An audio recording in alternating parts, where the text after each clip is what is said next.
Les artistes Samira Fall, slameuse, et puis Barral, spécialiste espagnol du Bert Solari, ont honoré la littérature orale contemporaine ce samedi sur une même scène à l'Institut Cervantes de Dakar. Il s'agit d'une prestation multilingue qui a restauré peu ou prou les langues non internationales dans leur dignité le temps d'une soirée. On est rentré en contact, il y a eu des échanges de mails pour voir comment est-ce qu'il était possible de faire, parce qu'elle a parlé en espagnol mais aussi en basque. J'ai fait des textes en français mais aussi en wolof. Et l'idée c'était de pouvoir mélanger ces quatre langues-là et de créer un pont entre l'Espagne et le Sénégal grâce à l'Institut Cervantes. Quand elle est venue, ça s'est fait naturellement. On a mis en place les textes, on a essayé de mettre en place aussi une scénographie. On a fait appel à mon ami et frère Pimo qui a aidé dans l'illustration et la scéno et qui a permis aujourd'hui d'illustrer les portraits de 4 femmes qui ont marqué la littérature espagnole mais aussi la littérature sénégalaise que vous pouvez voir de part et d'autre dans le jardin de l'Institut Cervantes et des mots qui pour nous sont très importants. C'est pour ça que ce spectacle c'est aujourd'hui on va dire au cœur du partage. C'est pourquoi partage était ici. Spectacle inédit et original qui mêle poésie, narration, slam, parler chanté ou spoken word, musique, performance et danse sous le regard médusé d'un public conquis. Le responsable culturel de l'Institut Cervantes de Dakar revient sur la structure du spectacle ainsi que l'origine même du projet intitulé Cuando nadie no se acuerde ou Quand personne ne se souvient. C'est une idée qu'on a eue, ça fait déjà 2 ans, de diffuser, surtout encourager la présence de ces activités derrière la littérature orale. Discipline il n'y a pas toujours l'appui. Et on a pensé de créer ce programme que ça s'est tenu à l'Inde, au Brésil et à Dakar en même temps avec différents artistes, mais en même temps. On a choisi ces artistes de manière qu'ils puissent parler entre eux, qu'ils puissent s'enrichir entre eux. Et pour cela, le week-end passé, la semaine passée, on a invité des racontrices, parce qu'on est concentré sur la femme, surtout dans la littérature féminine. Alors on a eu à Victoria Agullón et à Marina Sanfilippo avec Kumba Touré, et de manière de raconter des contes plus traditionnels. Et ce week-end c'était plus concentré sur la contemporanéité, c'est-à-dire des expressions plus de la jeunesse, pas autant traditionnelles mais aussi de la littérature orale. Pour cela, on a contacté les artistes sénégalais et espagnols qui pensaient qu'ils pouvaient matcher, que se connaître. Et ils ont passé une semaine de résidence, d'échanges pour préparer ce spectacle. Il a eu 5 langues différentes. L'espagnol, le wolof, le français, le euskera et le galego. C'est 3 des 4 langues officielles de l'Espagne qui étaient présentées aujourd'hui. Les 2 artistes Samira Fall et Puy Barral, venus spécialement d'Espagne, ne se connaissaient pas.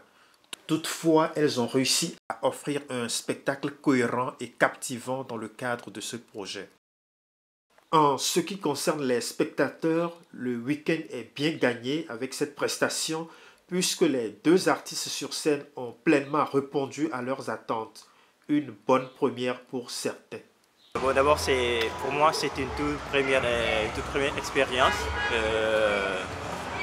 La poésie traditionnelle, moi je le voyais souvent sur YouTube et un peu plus dans les, on va dire, les livres des classes élémentaires, on va dire, et aussi bien que sur la télé un peu, voilà. Et en vrai, ça m'a vraiment marqué. J'ai tellement aimé, du début à la fin, j'ai aimé, franchement, et les deux éléments ont tout assuré. Et non seulement ça nous a montré 2 identités qui, du début à la fin, même si les cultures ne sont pas les mêmes, l'activité les a unis, et la profession les a unis. Et c'est ce qui a fait beaucoup plus la beauté de ça, en tout cas. Et j'ai tellement aimé, franchement. Une très cohésion, une très collaboration. Tout en validant la performance des 2 femmes sur scène, cette autre spectatrice invite des Africains à prendre exemple sur l'artiste espagnol dans certaines expressions artistiques en se lâchant complètement quand il le faut. Le spectacle était très émouvant. Ce que j'ai eu à remarquer, c'est que l'artiste espagnol était beaucoup plus mouvementé dans ses manières. Donc, pour résumer un peu, je remarque qu'eux, ils ont l'habitude de marquer leur histoire, de raconter leur histoire, tout en faisant des gestes. Parce que nous, les Africains, nous sommes très complexés. On se dit que non, quand je fais des gestes en dansant, on va se moquer de moi, mon âge, donc ça ne me permet pas de le faire. Alors que non, ça peut toucher la personne, parce que la personne se sent dans le moment précis même. Donc c'était juste pour dire qu'on doit faire des efforts dans ce sens-là. Quand on fait des récits ou bien des contes, donc il faut qu'on se mette dans le personnage, qu'on soit dans le bain du personnage, pour que les personnes qui nous écoutent soient à l'intérieur, donc se sentent concernées, se sentent présentes. Et pour le cas aussi de l'artiste sénégalaise, elle a très bien fait son travail de son côté.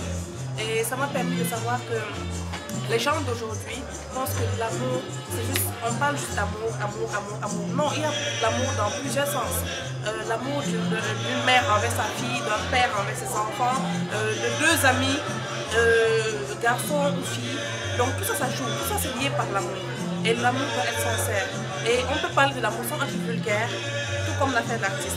Donc je pense que ça a encouragé et on doit aussi beaucoup sensibiliser aussi les jeunes.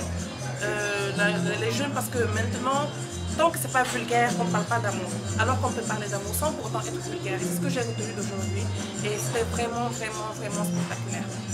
Cette soirée n'est en réalité que le point de chute d'une série d'événements initiés sous le thème de « Quand personne ne se souvient ».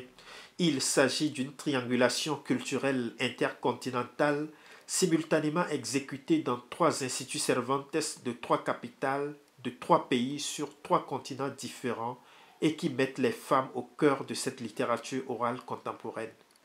L'événement qui se veut un pont entre les cultures s'est déroulé ainsi dans les centres culturels espagnols de New Delhi, São Paulo et Dakar. Depuis la semaine passée, on a eu des conférences au IFAN et un peu dirigées au public académique. Après, le samedi, on a cette séance de plus de contes traditionnels et des romanciers et dirigés, on va dire, surtout montrer la manière plus traditionnelle.